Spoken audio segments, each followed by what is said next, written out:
Hello students, today we will do the topic energy stored in a capacitor of chapter 2 class 12. You know, capacitor generally is having two conductors. Here we are taking conductor 1 and 2 separated by a small distance. Now this capacitor is used in the circuits where some charge or energy is required. The question is from here this energy come. So energy किस type से store करता है ये हमने इसमें सीखना और उसके लिए फार्मूला ड्राइव करना है. ओके, तो सपोज हमारे पास ये कंडक्टर है 1 एंड 2 कैपेसिटर जिसमें दो कंडक्टर्स हमारे पास 1 और 2 हैं. राइट, इनिशियली दोनों न्यूट्रल हैं. अब चार्जिंग का जो प्रोसेस है उसको हम ये मान सकते हैं कि चार्ज जो है वो ट्रांसफर हो रहा है एक प्लेट से दूसरी प्लेट में या एक कंडक्टर से दूसरे कंडक्टर में. लेकिन ये जो चार्जिंग होती है, जो ट्रांसफर ऑफ चार्ज है, ये सारे का सारा एकदम से नहीं होता. स्लोली चार्ज ग्रो करता है. सपोज इनिशियली दोनों न्यूट्रल है और कुछ charge, small amount of charge is transferred from plate 2 to plate 1. तो प्लेट 1 पॉजिटिवली चार्ज हो जाएगी और उतना ही नेगेटिव चार्ज जो है प्लेट 2 में आ जाएगा. Okay,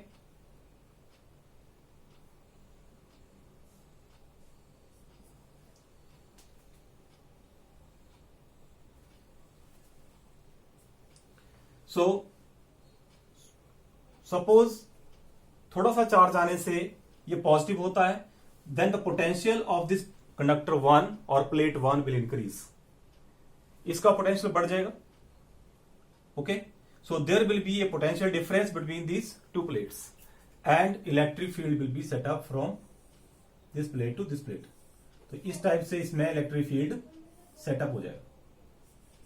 so this is electric field and this is the region where the energy is stored. So energy is stored between the plates of the conductor. Okay?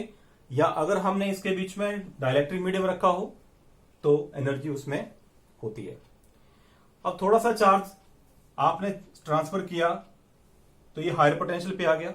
आप और चार्ज ट्रांसफर करते हैं तो ये इसका पोटेंशियल और बढ़ जाएगा. लेकिन अगर आप एडिशनल चार्ज इसमें से ट्रांसफर करना चाहते हैं या इसको एडिशनल चार्ज देना चाहते हैं तो वो आसानी से आप नहीं दे पाएंगे.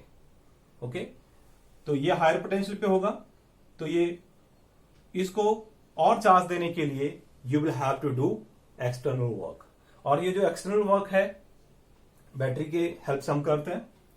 तो ये जो एक्सटर्नल वर्क डन है यही इसमें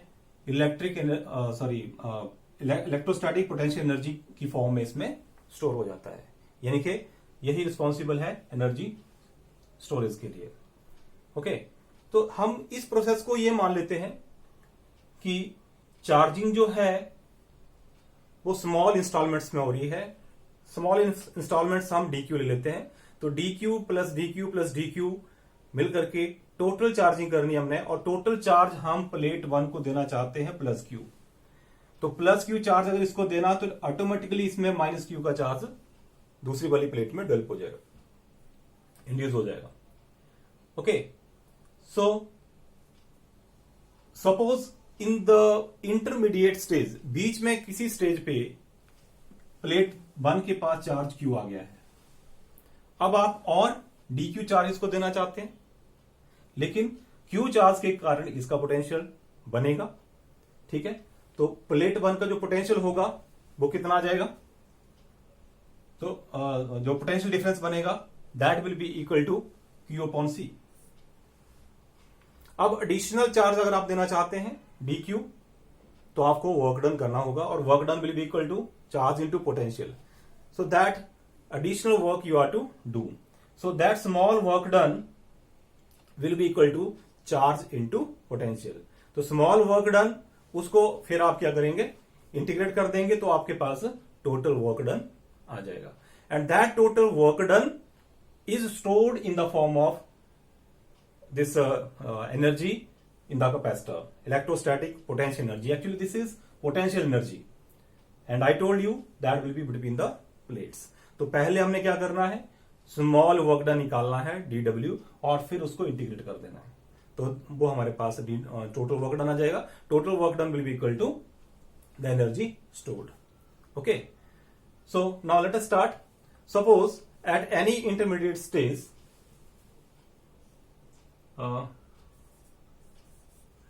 suppose at any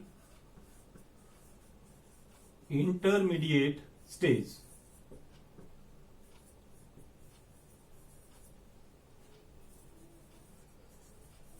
charge on conductor 1 is equal to Q.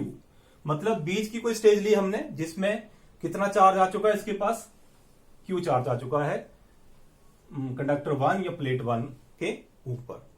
ठीक है, so what will be the potential difference between the conductors. Then the potential difference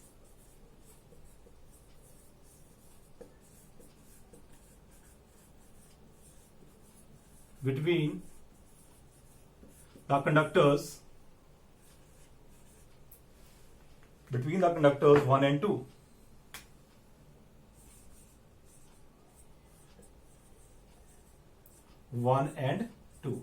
in दोनों के बीच में पोटेंशियल डिफरेंस कितना सेटअप हो जाएगा, that is equal to Q divide by C, where C is the capacitance. C total capacity है capacitor की, where C is equal to capacity of capacitor. Right, तो पोटेंशियल डिफरेंस प्लेट्स के बीच में इतना हो जाता है. Now the small amount of work done निकालना हमने. Small amount of work done in giving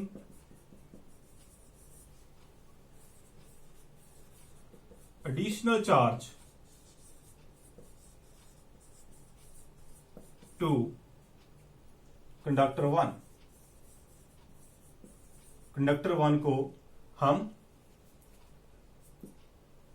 small amount of work done in giving additional charge, suppose small additional charge dq, let us write here dq. तो dq charge इसको और देना है.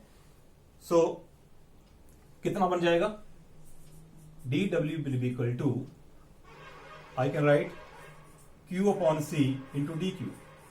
dq is the charge and q by c is the potential, so charge into potential. तो इतना काम करना पड़ेगा. ओके, अगर आप dq चार्ज और उसमें डालना चाहते हैं, प्लेट 1 में डालना चाहते हैं, कंडक्टर 1 में डालना चाहते हैं, तो what is total work done. हमें चार्ज कितना चाहिए, टोटल चार्ज कैपिटल Q चाहिए, और हमारे पास चार्ज कितना है अभी तक, स्टार्ट बीच इंटरमीडिएट स्टेज में Q था और अब हम dq और बढ़ा रहे हैं. तो total work done will be equal to how much, total charge Q लाने के लिए जो टोटल वर्क डन होगा वो हम निकालना चाह रहे हैं. तो total work done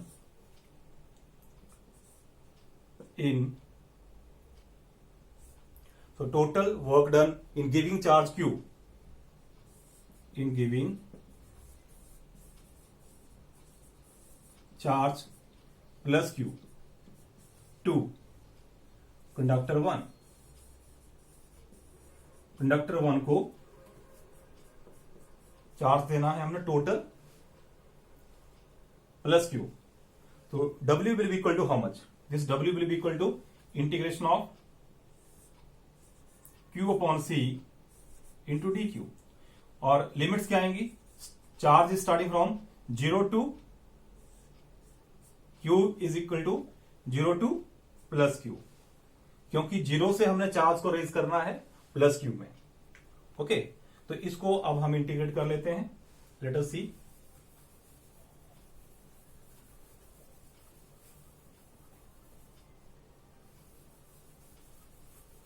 So we will get here W is equal to what? Integration of Q by C. तो इसको अगर हम C 1/C बाहर निकाल लेते हैं, integration of Q into D Q from 0 to Q plus Q. So integrate this one, इसको integrate करेंगे तो हमारे पास आएगा Q square by 2 and limits will be 0 to Q plus Q of course. So W will be equal to 1/C. This will be Q square divided by 2 minus 0. So work done will be equal to Q square by 2C. So this work done is equal to energy stored. So energy stored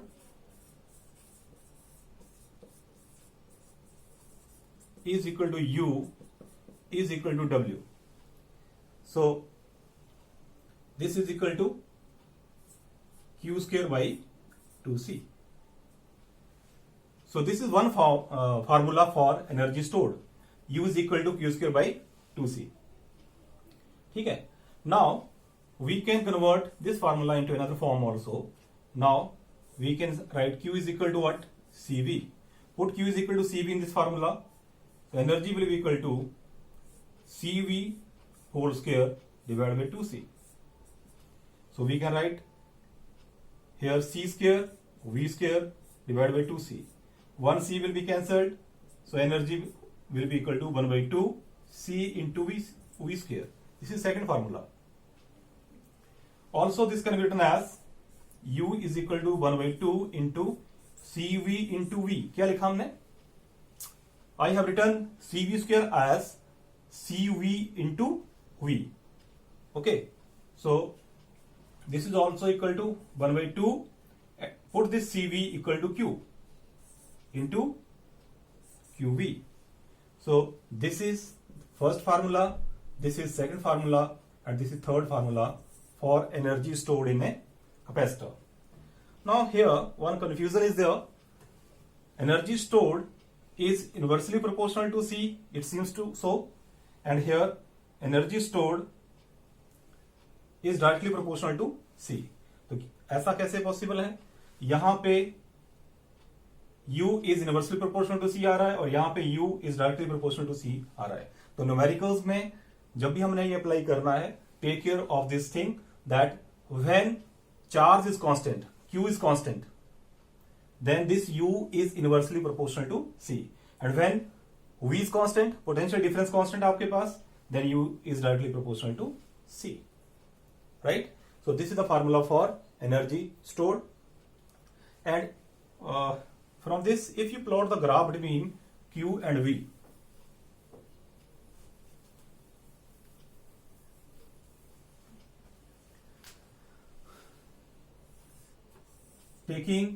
suppose I take Q in the x-axis and V in the y-axis, the graph should be straight line.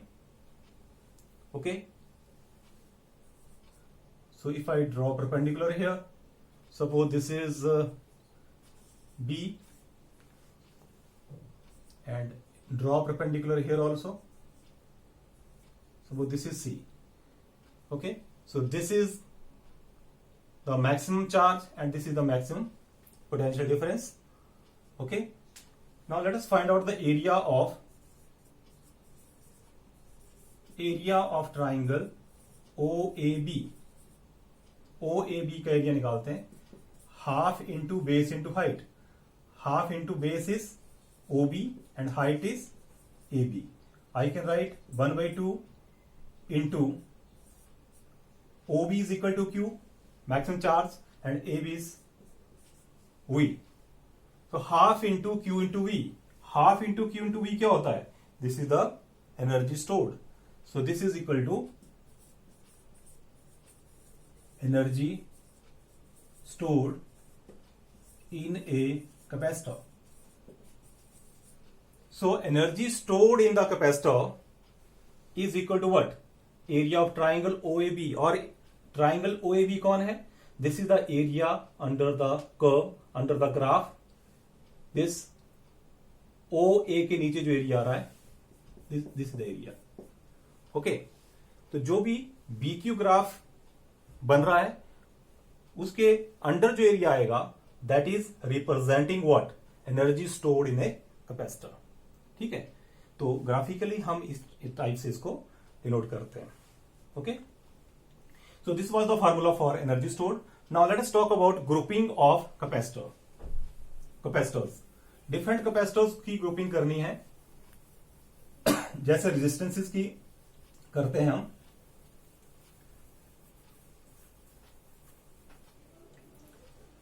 So let us take grouping of capacitors. So this grouping can be done in two ways.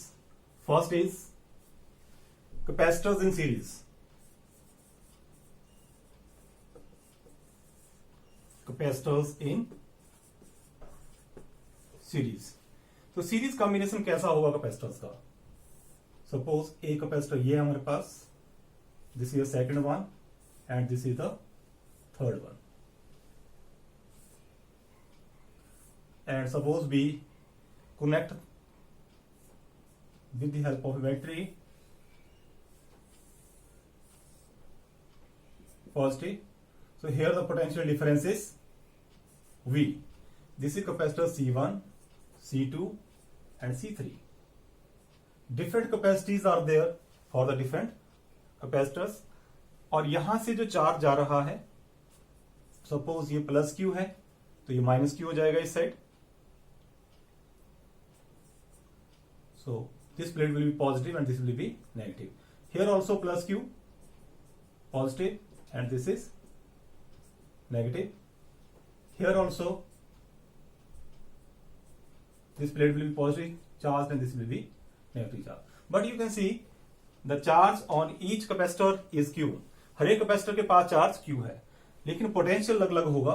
इसके across suppose V1 है और इसके across V2 है और इसके across V3 है। Okay, तो in series combination you can see the first capacitor C1 जो है इसका एक्सट्रीम जो लेफ्ट साइड है that has been connected to positive, और जो C3 है इसकी एक्सट्रीम राइट साइड वाली प्लेट है that has been connected to negative of this one. So ये सीरीज कॉम्बिनेशन बना। I have taken here 3 capacitors. We can take more also. We will discuss later on. Okay? तो यहां पे charge constant आ रहा है, लेकिन potential difference सबके across अलग अलग होगा। ठीक है, so what can be say? So we can say that in when we connect the capacitor in series the charge on each capacitor will be constant, whereas the potential will vary. Okay, so इसके across कितना होगा? Suppose इसकी capacitance है C1 और voltage है V1 और charge कितना मिल रहा है Q। तो V1 निकालना हो, so V1 is equal to what? This will be equal to Q upon C1। Similarly V2 is equal to Q upon C2 and V3 is equal to Q upon C3. Suppose CS is the, इसको हम suppose कर रहे हैं CS is the total capacitance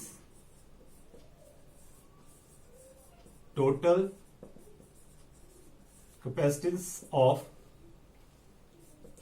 the combination.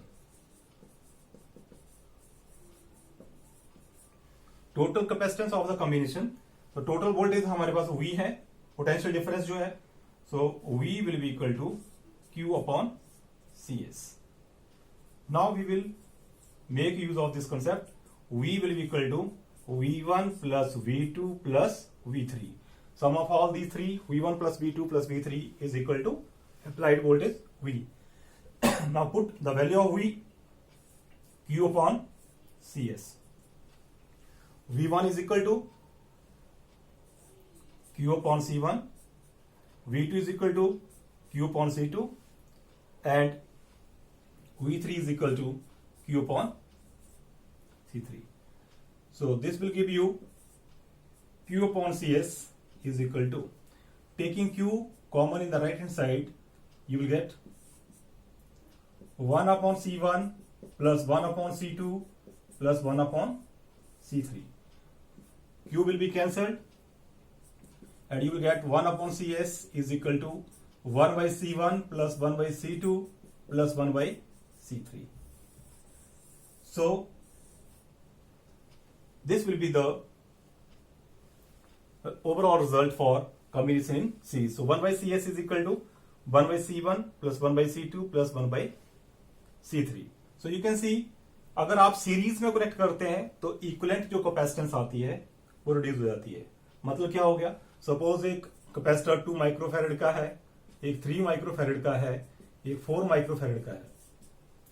तो जो equivalent capacitance CS आएगा that will B least of all these, यानी कि उसकी वैल्यू सबसे कम वैल्यू जो है उससे भी कम होगी, 2 माइक्रोफैरेड से भी कम आएगी. Capacitance will decrease. So second case will be capacitors in parallel.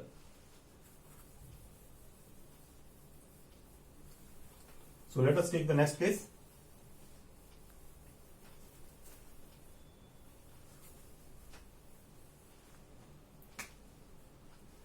Combination of capacitors in parallel.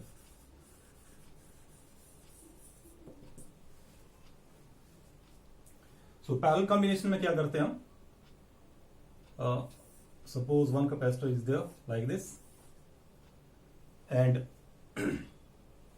एक यहां ले लेते हैं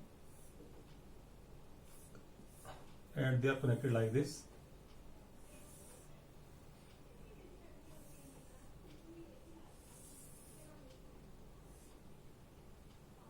And suppose they are connected with the battery, positive negative. Suppose the potential applied potential V here, इसकी ये C1 है, ये C2 है और ये C3 है. ओके, तो सभी प्लेट्स जो होंगी ये वाली सेम पोटेंशियल पे होंगी. इसका मतलब पोटेंशियल इज सेम नाउ, लेकिन चार्ज Q चार्ज अगर हम यहां से सप्लाई कर रहे हैं तो यहां पे C1, C2 और C3 में जो चार्ज आएगा वो डिफरेंट आएगा, लेकिन उन सभी चार्जेस का सम जो आएगा वो Q के इक्वल आएगा, क्योंकि टोटल चार्ज Q आ रहा है तो ओवरऑल चार्ज तो नहीं चेंज होगा. ठीक है. So suppose this is Q1, this is Q2 and Q3. इधर पॉजिटिव आ जाएगा, in this side negative plate, positive negative and here also positive and negative. ठीक है. So potential difference across each capacitor will be same, but charge is different.